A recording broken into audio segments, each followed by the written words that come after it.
보다 큰 하나님의 은혜, 보다 큰 하나님의 은혜라는 제목을 갖고 하나님의 말씀 증거하도록 하겠습니다. 우리 4일 동안 지금 야고보서 말씀 한 장씩 우리 같이 보고 있습니다. 오늘은 네 번째 에베소서죠. 죄송합니다. 에베소서 4장 야고보서죠. 죄송합니다. 원고에는 또 제가 실수를 했네요. 야고보서를 쓴 목적은요, 우리 야고보서 1장 1절에 보면 확실히 나와 있습니다. 야고보가 우리 성도들에게 편지를 쓴 이유가 뚜렷이 나온다는 겁니다. 1장 1절에 보니까요, 하나님과 주 예수 그리스도의 종 야고보는 흩어져 있는 12지파에게 문안하노라. 초대교회의 많은 부흥과 또 기적과 이사를 맛보았습니다. 많은 능력이 있었음에도 불구하고 거기에 따른 핍박도 있었습니다. 성도들이 고난과 핍박 견디지 못하니까 예수님을 믿는 하나님의 백성들이 뿔뿔이 흩어지게 되었습니다.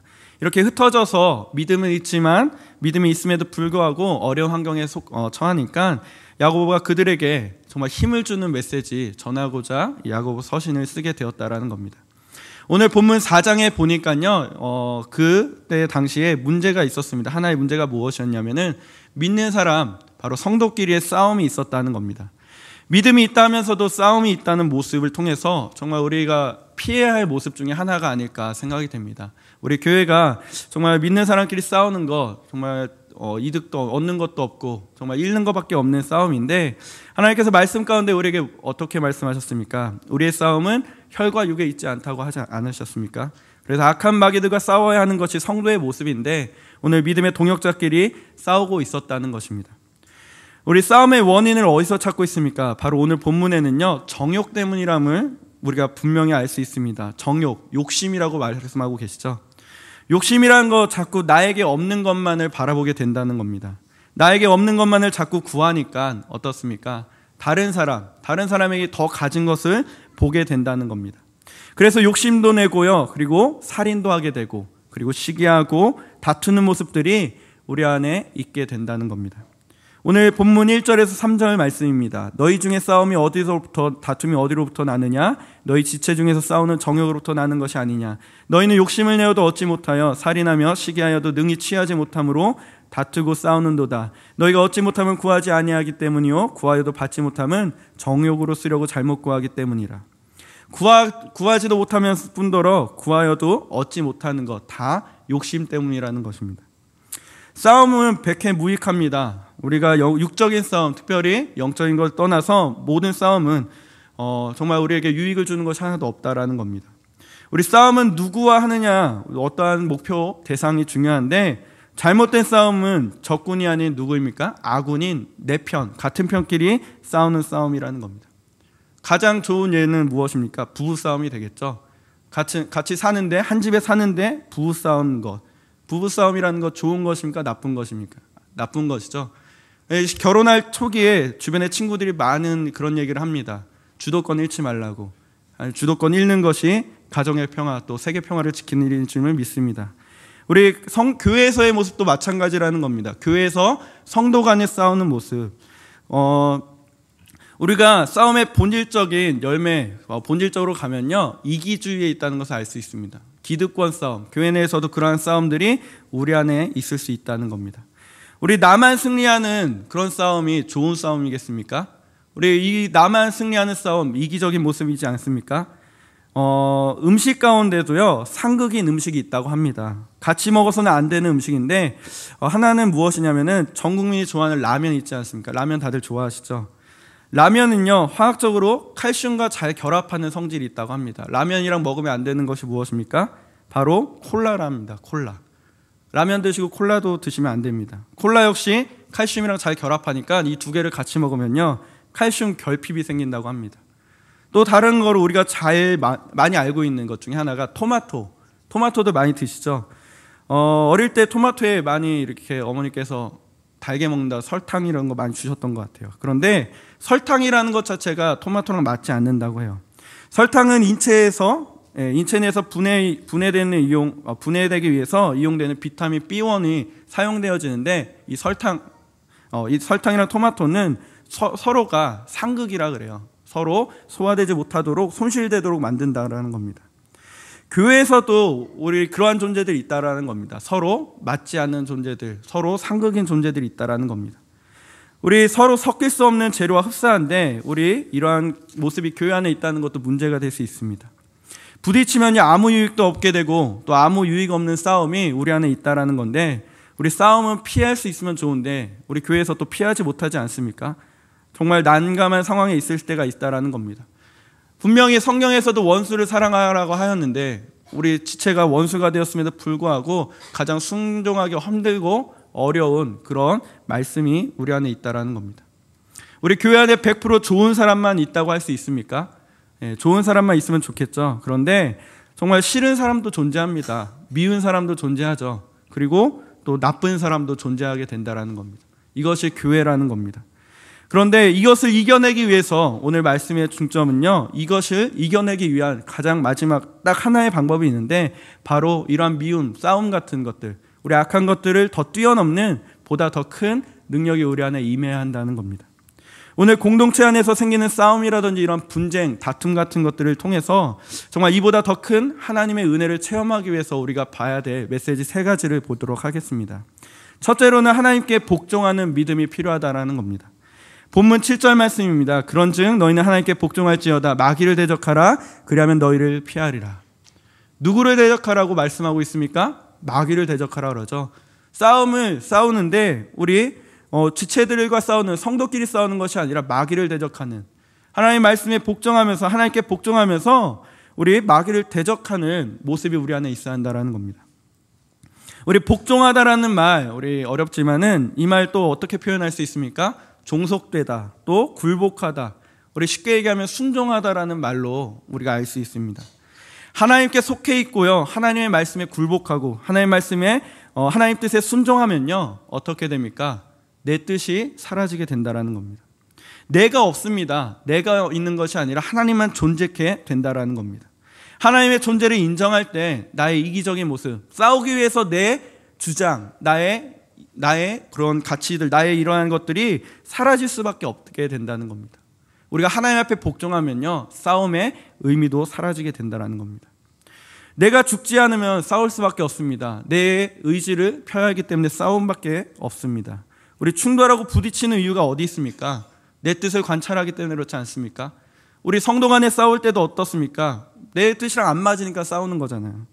우리가 이럴 때 하나님의 뜻을 세우고 하나님께 복종한다면 모든 문제를 뛰어넘을 수 있다는 겁니다.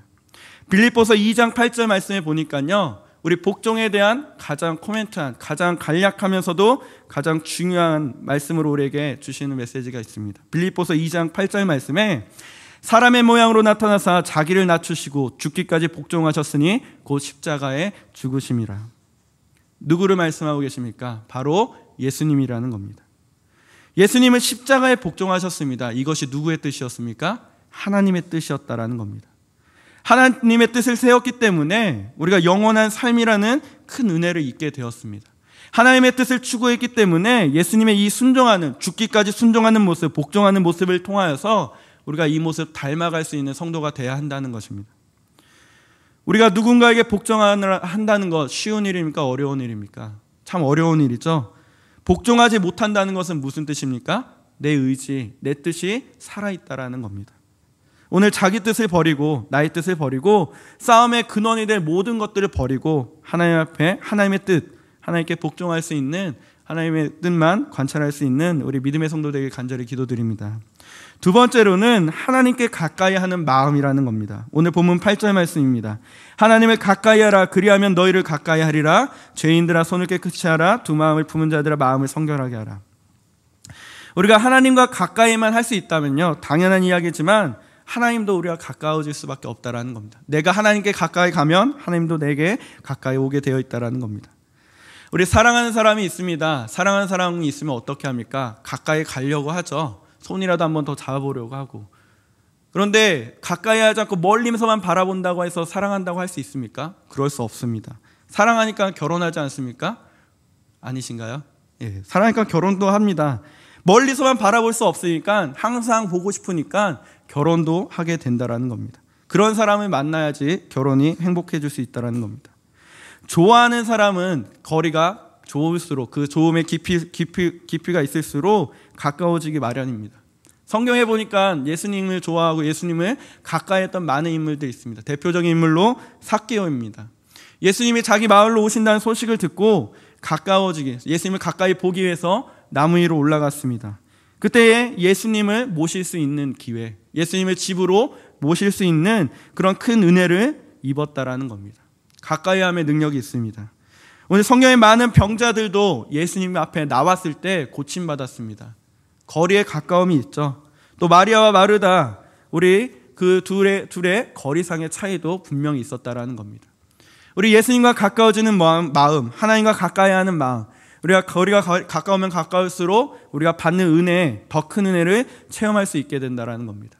우리 누구와 가까워야겠습니까? 원수와 가까운 것이 아니라 하나님과의 거리가 가까울수록 분쟁도 사라지고 또 하나님의 더 큰 은혜를 누릴 수 있는 것이 바로 성도의 참된 모습이라는 겁니다. 오늘 예배도 마찬가지입니다. 예배도 멀리서 듣는 것, 멀리서 들으면 인터넷이나 mp3로 듣는 말씀의 은혜는 한계가 있겠죠. 현장에서 느끼는 한계는 있지 않습니까? 우리가 분명한 것은 예배의 현장, 바로 이 예배의 자리, 하나님과 가장 가까운 말씀을 듣기 위한 가장 가까운 자리에 하나님께서 보다 더 큰 은혜를 주실 줄 믿습니다. 오늘 성도는 하나님과 가까워지기 위해서 노력해야 합니다. 침대, 이 시간 새벽 시간임에도 불구하고 침대에 있으면은 너무 멀지 않습니까? 우리 침대를 박차고 또 이불을 박차고 나온 우리 성도님들 이미 가까워지었고 또 더 큰 은혜를 우리에게 주실 줄 믿습니다. 혹시나 우리 삶 가운데 멀어진 거리가 있다면 우리 좁혀지는 은혜, 거리가 가까워지는 은혜를 체험하는 우리 믿음의 성도 되길 간절히 기도합니다. 우리 마지막으로는요, 바로 낮아지는 신앙이 필요하다는 겁니다. 오늘 본문 10절 말씀입니다. 주 앞에서 낮추라, 그리하면 주께서 너희를 높이시리라. 우리 주님 앞에서 낮아질수록 좋은 것인데 낮아질 수 있는 성도가 되어야 한다는 겁니다. 우리 사람 앞에 낮아지는 것, 사람 앞에서 낮아지는 건 무엇입니까? 비굴하고 자존심 상할 수 있습니다. 그런데 하나님 앞에서 낮아진다면요, 전혀 자존심 구길 필요도 없고 또 스타일 구겨지지 않습니다. 우리 낮아진다고 해서 바닥에만 있습니까? 하나님 앞에서 낮아진다고 해서 우리가 밑에만 있는 것이 아닙니다. 왜냐하면요, 우리가 바로 하나님 앞에서 낮아질 수 있을 때 하나님께서 높여주시기도 하시기 때문이라는 겁니다. 우리 성경에 나온 요셉은 낮아질 대로 낮아졌습니다. 우리 노예 신분까지 낮아졌습니다. 그럼에도 불구하고 불평불만하지 않았다라는 겁니다. 하나님의 뜻이 이루어질 때까지 기다리고 또 기다렸습니다. 약속, 그 언약을 붙들었죠. 자기가 있는 자리가 하나님의 은혜가 넘치는 자리가 되기 위해서 기도했습니다. 결국에는 애굽의 총리가 되는, 정말 하나님께서 다시 높여주는 그런 은혜를 체험하게 되었다라는 겁니다. 우리가 말씀 다 알기 때문에 우리가 이해할 수 없지만 만약에 우리가 종되었던 그 모습, 그 순간에만 보면요, 정말 낮아질 대로 낮아졌구나 느낄 수 있지 않겠습니까? 하나님의 말씀에 낮아지고 순종하니까 결과적으로 더 큰 은혜에 충만한 자리로 높여주시게 되더라는 겁니다. 베드로전서 5장 5절 6절 말씀에 젊은 자들의 이와 같이 장로들에게 순종하고 다 서로 겸손으로 허리를 동이라. 하나님은 교만한 자를 대적하시되 겸손한 자들에게는 은혜를 주시느니라. 그러므로 하나님의 능하신 손 아래서 겸손하라. 때가 되면 너희를 높이시리라. 하나님, 우리가 너무나 낮아진 자리에 있다면은 분명한 것은 하나님의 높여주시는 때가 분명히 우리에는 있을 줄 믿습니다. 하나님의 때가 있습니다. 지금 낮아져야 할 때라면 무조건 낮아지는 우리 성도되길 기도합니다. 우리 자세를 낮추고 분명한 것, 하나님이 높여주신 그 때를 기다릴 때 우리가 상상할 수 없는, 우리가 체험할 수 없는 보다 더 큰 은혜를 우리에게 주실 줄 믿습니다. 반면에 우리에게 높아지려는 사람의 최대 단점은 무엇입니까? 교만한 사람이라 할 수 있는데 이런 교만한 사람들은 배울 수 없습니다. 겸손하지 않고는 전혀 배울 수 있는 것이 아무것도 없다라는 겁니다. 제가 개인적으로 운동을 좋아합니다. 운동하는 것, 잘하는 것이 아니라 그냥 운동을 좋아하는데 요즘에 아침마다 학생들과 탁구를 치고 있습니다. 목사님과도 치고 우리 간사님들과도 탁구를 치는데 탁구는 다른 종목하고 좀 다르게 다른 종목도 그렇지만 특별하게 경험이 많은 사람들이 유리한 것 같습니다. 아무래도 이렇게 많이 쳐본 사람이 잘 치는 것 같습니다. 그러다 보니까 제가 잘 친다는 얘기가 아니라 우리 학생들보다는 제가 좀 더 많이 쳐봤기 때문에 아이들의 잘 못 치는 부분을 가르쳐 주기도 합니다. 학생들을 똑같이 가르쳐 줍니다. 두 학생이 있었습니다. 두 학생의 똑같은 방법, 똑같은 자세 이렇게 코칭을 해줬는데도 불구하고 한 친구는 배우려고 했습니다. 제가 가르쳐 준 대로 치려고 노력했습니다. 그 연습하는 순간에는 잘 못 쳤지만 그 연습하고 나서 다시 연습을 계속 하다 보니까 조금씩 나아지게 되었습니다. 또 다른 한 친구는 자기 스타일을 버리지 못했습니다. 강사님, 이게 더 편한데요? 이거 내가 계속 쳐도온 건데 이게 더 좋은데요? 하고 제게 되물었습니다. 분명한 것은요, 나중에 그 두 친구가 탁구를 치게 되었는데 제가 잘 가르쳐서가 아니라 정말 우리 말씀에 순종했던 그 한 친구가 오히려 더 잘 치게 되었다는 겁니다. 제가 누구라고 얘기는 하지 않겠습니다. 우리 새벽 예배 나온 친구인데 말씀에 순종하니까 겸손해지고 자신의 것을 버리고 포기하니까 좀 더 나은 실력, 좀 더 나은 실력을 갖게 되었다는 겁니다. 반면 다른 친구는 그대로 실력이 유지되는 것을 알게 되었습니다. 우리 낮아진다고 절대 낮아져 있지만 않습니다. 하나님의 때가 되면 반드시 높임받게 되는, 높이는 때가 있음을 우리 그 사실을 믿으시기 바랍니다. 오늘 우리가 하나님 앞에서 낮아진다면, 겸손하게 되어진다면 싸울 필요가 있겠습니까? 우리 성도간 싸울 필요도 없습니다. 늘 싸우던 사람들이 서로 겸손한 모습, 낮아지겠다고, 서로 낮아진다고 싸운다고 생각해 보십시오. 내가 낮아지겠습니다. 제가 하겠습니다. 이렇게 서로 낮아진다면요, 절대 싸울 일이 없습니다. 오늘 주님께서 오늘도 우리 성도인 모두가 낮아지길 원하십니다. 하나님이 그 높여주시는 그때까지 낮추기를 원하신다는 겁니다. 오늘 낮아지는 신앙이 우리 성도에게서 꼭 필요합니다. 오늘 하나님께서는 낮은 자를 사용하신다는 겁니다. 오늘 우리가 공동체 안에서 본문 말씀을 통하여서 분쟁이 없고 또 싸움이 없기 위해서 말씀 3가지 붙들었습니다. 첫째로는 하나님께 복종하는 믿음이었습니다. 내 뜻이 아니라 하나님의 뜻을 이룰 수 있는 그러한 믿음을 붙드는 성도님들에게 간절히 기도드립니다. 두 번째로는 하나님을 가까이 하는 마음이었습니다. 거리의 문제였죠. 거리가 가까우면 가까울수록 받는 은혜가 더 크다는 겁니다. 마지막으로 낮아지는 신앙, 신앙 자체가 낮으면 낮아질수록 하나님의 때에 더 높이고 더 보다 큰 은혜를 체험하게 될 줄 믿습니다. 오늘 말씀을 붙들고 기도할 텐데 우리 3가지 놓고 기도했으면 좋겠습니다. 첫째로는 복종하는 믿음 달라고 기도하시고, 또 가까이 할 수 있는 마음, 혹시나 멀어졌다면 주님께 더 가까이 갈 수 있게 달라고 기도하시고, 마지막으로는 나의 교만함 무너지고 하나님께 낮아지는 신앙 강구할 수 있도록 이 시간 함께 기도하도록 하겠습니다. 기도하시겠습니다.